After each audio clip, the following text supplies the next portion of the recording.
The whole idea behind the series that I'm doing is a practical way of spirituality and spiritual transformation simplified. So, in other words, to demystify what the mystics have known and worked with for thousands of years. And I believe that in this time we're in now, this is the time we do need to understand what has been going on for centuries, but bring it into a modern context.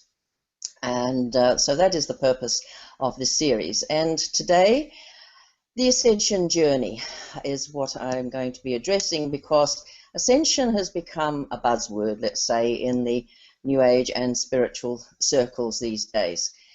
And there's a lot of theories around it, and a lot of even myths, shall we say, misunderstandings and so on, because it's something that's within the consciousness of the masses, and yet we're not too sure yet exactly what it is. Well, I would like to share what I know about it, and this is why I say that what I work with myself in my own life and share is based on some experiences, multidimensional experiences that I've been very privileged to have.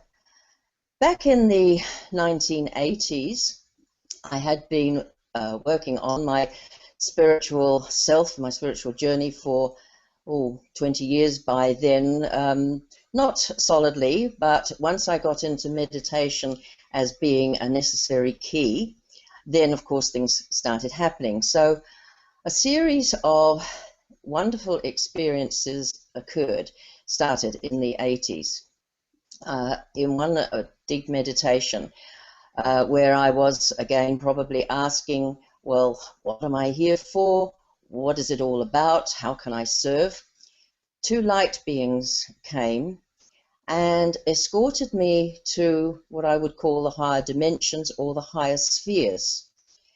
And we came to this realm of light, and as we approached, I saw this amazing light. You really can't describe it in words. It was just so intense. And as I was led closer, I saw that it was actually made up of a whole multitude of light beings. Incredible. You really couldn't define them. They were so brilliant. And around and in front of them were other circles of light beings of slightly lesser intensity. This first experience, I was completely overcome, and I just sort of gazed in awe. And I was prompted to look down to my soul body, my consciousness body, which is what I was traveling in, and I noticed it was grey, very heavy and dense. And I later was told that this is your soul identity. This represents all that we have accrued over many lifetimes that needs purifying. Anyway, I carried on with my trainings. I had initiations, inner trainings, outer challenges, initiations, as of course we all do. And this wonderful experience was repeated probably some years apart, actually, in some cases. It lasted for over a period of about 10 years, going there a few times. And each time, it was as though I was led a little bit closer to the very outer circle, until on one occasion, the circle actually opened, and I was invited to join in. And I did recognize in this outer circle some of the ascended masters that we're familiar with, in particular Saint Germain. And again, as I looked down at my soul identity, my soul body, I noticed by then it was a lot lighter, a lot whiter, shall we say. In the sacred text, it's called the seamless white garment. That is what we're aiming for. It's just a metaphor for your inner light. And on the last time, it was as though I was welcomed in and told that, along with others there, of course, not just myself, we had volunteered in this particular incarnation to help understand it for ourselves, but of course for others. And on each of these occasions, it was as though knowledge and insights and understandings were downloaded, so that when I came back into my consciousness, normal 3D consciousness, I had this amazing knowledge and material that I hadn't got before. And in particular, Saint Germain, and he gave me back in about 1993 the basic Ascension principles, shall we call them, which was the start of my current service. So at that time, through this 10-year period, I actually, although I had been doing a lot of inner work and meditating, I hadn't actually done a great deal of study at that time. And so these experiences I didn't understand. I didn't even try to explain them. I wrote them in my journal. They're all documented and dated. I just went for the experience, as I say, and the understandings that came from it. And it was only in later years, as I started studying the ancient texts, the ancient wisdom, the Tree of Life and Kabbalah, the Order of Melchizedek work, and so on, that I gradually found that there was a whole vocabulary attached to it. And this, of course, was not new, naturally. It was something that other people and have experienced and passed on. So the reason I'm sharing this, which I've actually never done before, it's the first time I have actually shared this part of my journey, is because what I'm going to be talking about today is related to this and comes from the basis of actually being shown what is ascension, what is it we're actually aiming for, what does it look like, how do we know when we actually have ascended, and how do we get there? All of these questions. So I was shown this. I actually was given this feeling, and I want to share that through the teachings that I do. So that's the reason I'm talking about it today. It seems quite strange to actually share it. But okay, so this whole thing about ascension, what is it? Well, in my understanding now, based on that, it is a process. It is not something that's just going to happen to us or can be done to us. As I say, now I have a basic understanding of what it is and how we get there, which I will share more with you because I think it's something that is very relevant for this time that we're in. So, the myths and misunderstandings around it, of course, abound, as with any concept. So I would just like to explain how I understand it and realize that obviously there are many paths and many ways, but we do need a foundation of understanding and know what we're heading for, and it always helps to know how to get there. So first of all, to understand ascension, let's look at the word. What does it actually mean? Well, the word to ascend means to rise or to go up. Ascension means advancement, progress, moving forward. Now you'll notice that all of these are verbs of action.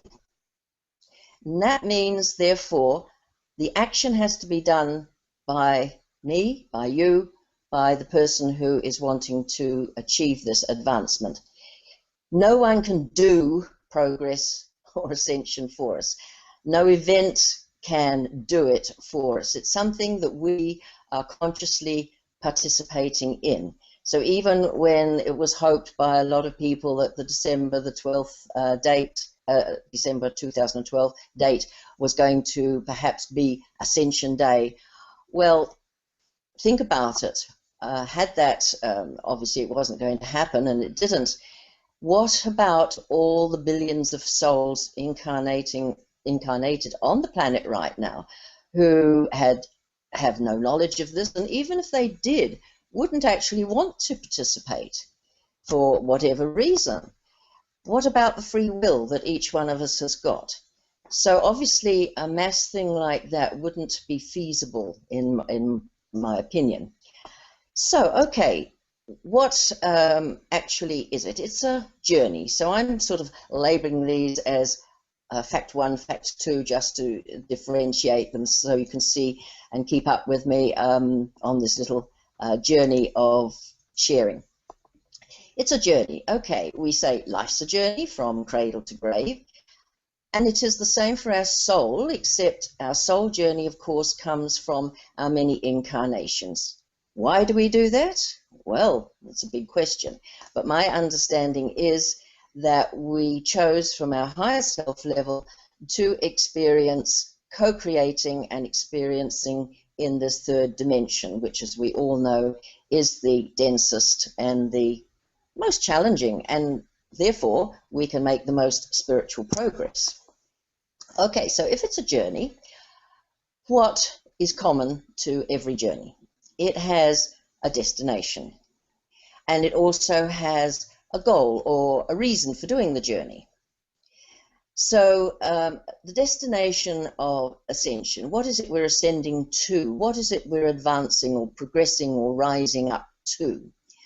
Well, I have discussed this in the first two of my series about the higher self, the I am over self, or I am presence, and the second one was on the soul.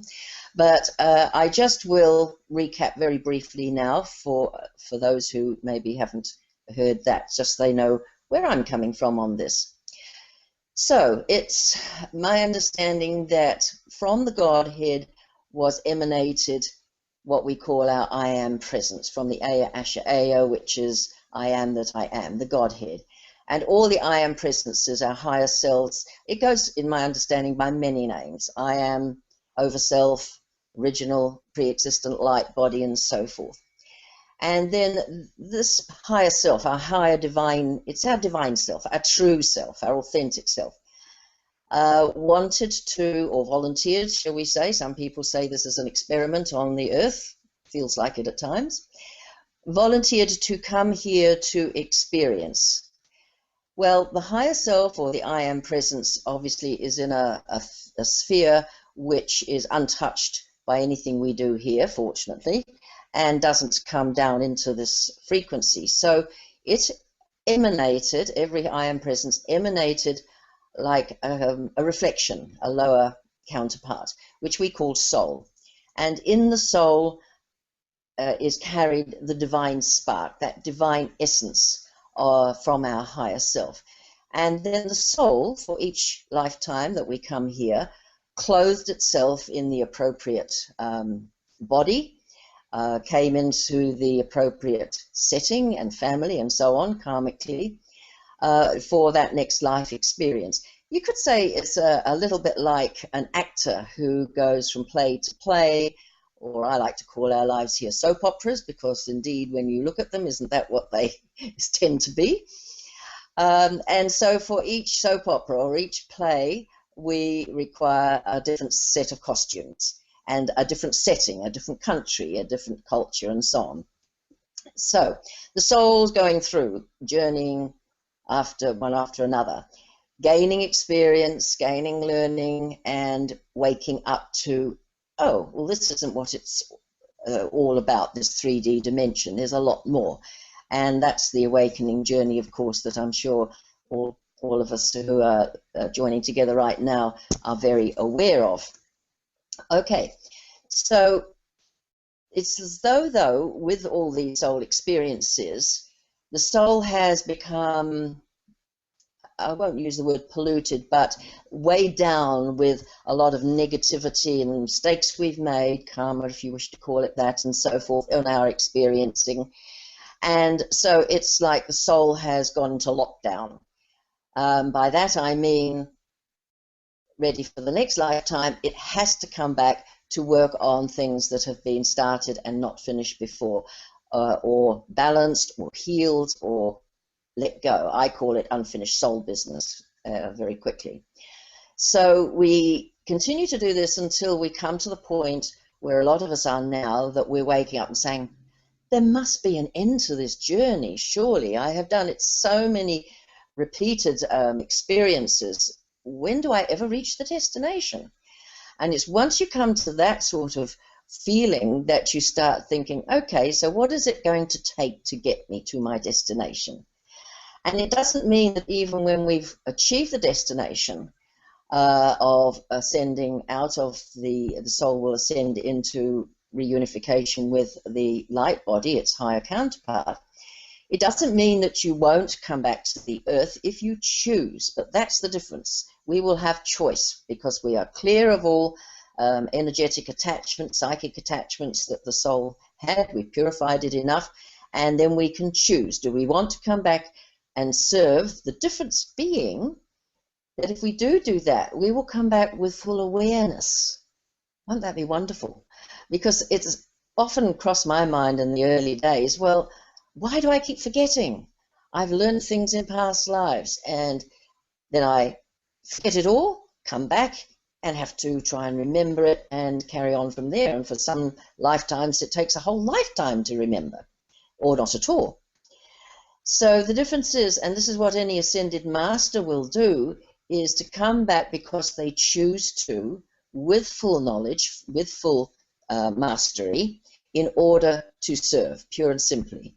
Or the choice is we don't have to come back. We can then explore the higher frequencies, the higher worlds, as it says in the scriptures, the house of many mansions.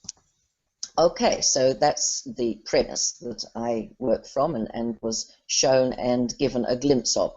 That when we move into this higher frequency of light, back into our pre-existent light body, it's a whole completely different experience, which you really can't put into words too easily. Okay, so how do we do all of this? What's going to help us get there perhaps more directly? Like any journey, you can say, my destination is so on. But you can choose how to get there. You can do the scenic route, you can do the stop and start route, or take a long time, maybe by boat, or you can fly direct. And I think for many of us now in this time of shifting consciousness, we are saying, I think I'd like to take the direct route. We've done our sightseeing. We've done all of our exploring. Now let's move. So, okay, what I would like to share with you is some of the understandings that I was given that help us do that. And so I have called them the 10 Master Keys or Ascension Principles. Okay, so another fact, it's action. Remember I said at the beginning the whole word ascension can only be described through verbs, through action words. Okay, so what do we need? Well, we need first, as I said, a goal, and we have to have the desire to do it. Because if we're not motivated enough, as we all know, the busy 3D world is just going to take over and we get involved in our little soap opera dramas. Another thing that is required, of course, is action and effort. Just as on the earth plane, when we're studying or learning a skill, it takes effort, it takes focus. Well, spiritual journey and progress is no different. It involves mastery. What does that mean? Well, as you again will appreciate, I know all of us are doing the same thing. We have a mind, the Eastern scriptures call it the monkey mind, that tends to race around all over the place and we're not in control of until we decide to master it and be very careful about what we're thinking and speaking. And we have an emotional body, desires and feelings, which again can rule us, as we well know. Addictions, of course, is an extreme version, but there are many subtle levels in between. So mastery of our self on its many multi-levels is absolutely essential. And these 10 keys that I was given, as I say, back in the early 90s, give us broad principles that everybody is actually working on. And these principles have laws that are attached to them. We call them the universal laws. I think probably everybody's heard of the law of attraction. That's just one in many. Okay, how do I know this? What proof do we have that I can share with you that makes this have a real foundation, as it has for me? Well, who are our examples?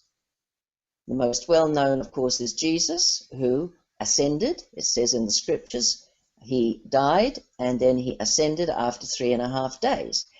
All the ascended masters who have come at different times, they are ascended because they move beyond the physical plane. So if we look at them and say, well, what was it they demonstrated in their lives and what did they come to teach us? We've got a pretty good reference point to come from. And they demonstrated what I call universal characteristics. And I just jotted a few down here. An ascended master, and this is what we're aiming for, don't forget, although we haven't made it yet, they are what is called our elder brothers and sisters. They lived in a permanent, notice the word permanent, state of love and compassion. Now, we all know we can go into a state of love and compassion, but we also know it's very easy then to flip out again through whatever's happening in the world or in our life. And, of course, love is the highest vibration on this planet that we are working towards. They always exhibited a complete sense of oneness, a oneness with all life forms, with all humanity, but all life, a sense of unity. And this is not surprising because unity consciousness is the one law of the order of Melchizedek. And all the masters are priests of the order of Melchizedek, which is, as though you could say, sort of a governing consciousness, an overlighting umbrella energy that coordinates, shall we say, all the different help that we've had throughout the centuries. It actually says in the scriptures that Jesus was a high priest of the order of Melchizedek. They always exhibited their whole life is as one of service, selfless service. And that was the reason for them coming here to help us. And also they exhibited humility. And this is a good one in this day and age where, you know, we work on our self-esteem and so on, which is very good, and having confidence. But there's a line between that and true humility. For example, if you look at any of their teachings, any of the texts, you will see they never called themselves masters. They demonstrated it. And there's a delightful quote from the Ascended Master Lao Tzu, which really succinctly, I think, puts it. Those who know it, tell it not. Those who tell it, know it not. And I think that's something just to bear always in the back of our minds. They also live totally from higher consciousness and awareness at all times, being fully aware of the universal laws and working always with them and in harmony with them. They live by their divine power, inner power of their divine self. Even Jesus in the Bible said, "Of myself I can do nothing. It is the source, the divine part of me that does the work." And of course they had no karma because they didn't have to come back. Karma brings us back, as you know. But once you've reached the ascended state, your karma is finished. Or in order to reach the ascended state, we do have to work on clearing our karmic relationships and debts, shall we call them. They also demonstrated amazing self-mastery and self-mastery powers. And that included what we call, at the moment, miracles. Again, that's well documented, loaves and fishes and so forth. But the other masters, Saint Germain in particular, was able to manifest whatever was required at any moment. The other thing the Ascended Masters that we can look to had in common was they didn't have a physical body as we have now, a dense 3D flesh and blood body. They may have had it, of course, before they ascended, naturally, but once you have achieved that reunification of your soul with your I am pre-existent body of light, then you don't need a physical body, even if you want to come down back into, lower your frequency and come back into this dimension. It looks real, it looks like an ordinary body, but again, it had characteristics which made it very obvious that it wasn't a heavy, dense flesh and blood body. So what is this fifth dimensional, because it is fifth dimensional, light body? Okay, here are some characteristics, and for those who you may meet who say, oh, I've already ascended, well, okay, I would suggest very sweetly sort of asking them to demonstrate these. I'm being naughty here, but you know what I mean. Okay, what are the characteristics of having achieved this fifth dimensional light body? Okay, you could ask somebody, are you able to walk through the walls? Because yes, you can. If you've got a fifth dimensional body, even though you've emanated it into and brought it into the 3D for whatever reason, you still know and don't have that flesh and blood density. Can you walk on water? Yes, you can once you've ascended. You can appear and disappear from third dimensional sight just with a flick of your fingers. I haven't met anybody yet can do these. I would love to do so, but maybe we will in the future. When you're in this fifth dimensional light body form, even though you look, as I say, human, you don't need food or water or drink at all, because obviously the flesh and blood body does, the light body doesn't.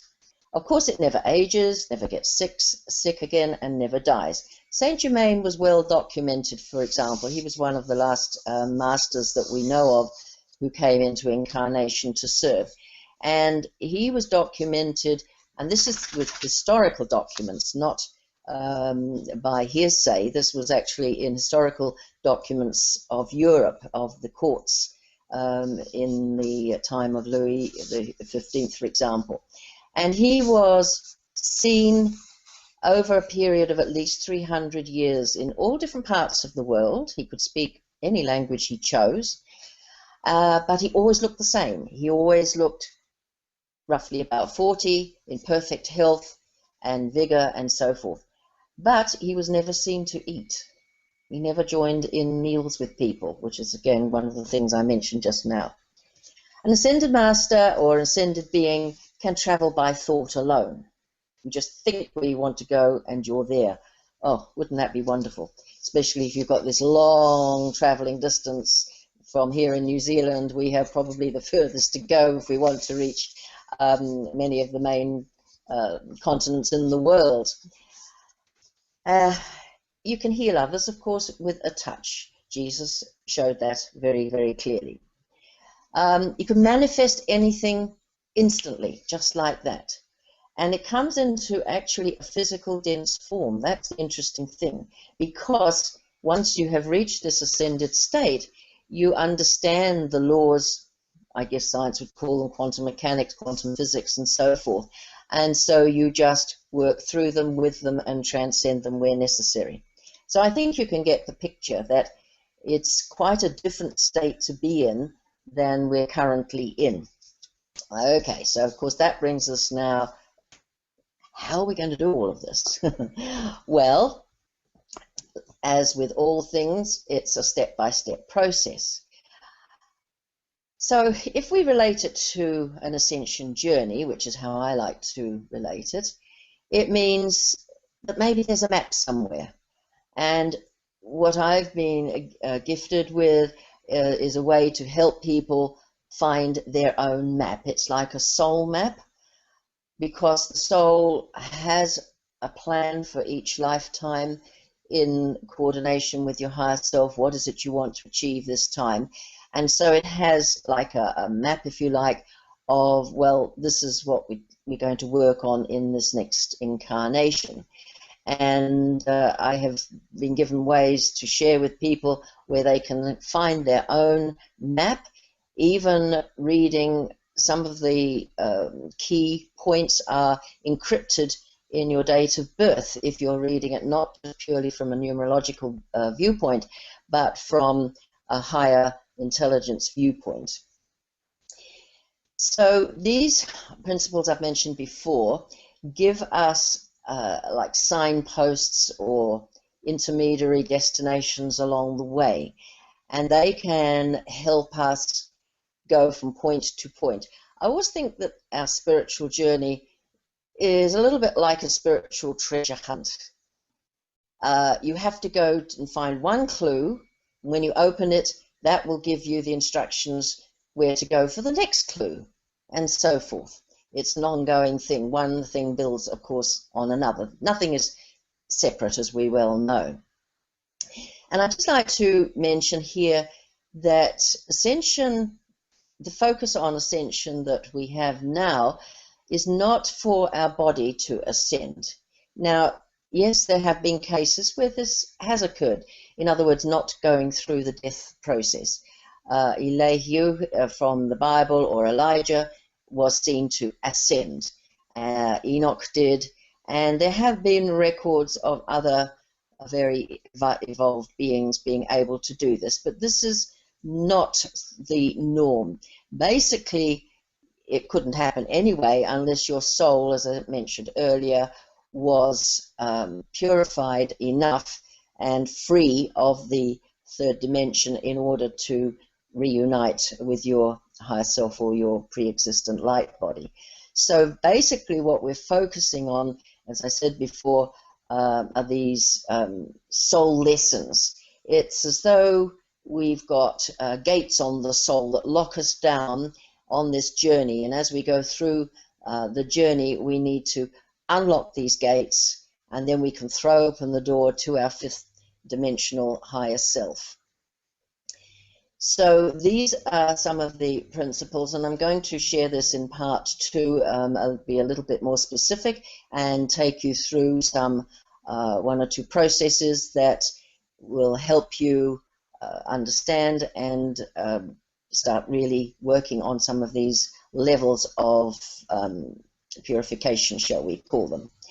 So that is why the name I've also been given is Keys, 10 Master Keys, because they do unlock what's been holding us down.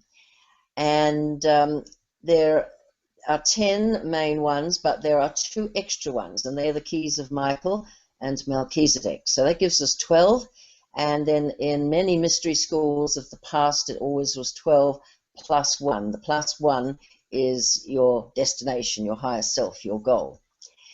So I'm going to share more about that in part 2, but these are principles of divine love light. I use those words together, and the reason is that light is an emanation of divine love, and so to me it's love light. Then you have, of course, divine power, not the human ego power, but the divine power, and the divine wisdom, which we can learn to access, as I mentioned in my previous talk, through the Holy Spirit, the communicator, with our higher self and soul. So these keys are found in all sacred, not all of them, but 1 or 2 are found in all sacred texts around the world, East and West. This is some of the proof that I've spent years researching to make sure I had understood it correctly. They're found in the different scriptures, the different texts, in the different spiritual paths, the teachings of the different masters. For example, Jesus was very focused on teaching us love and forgiveness. I think that was his main message.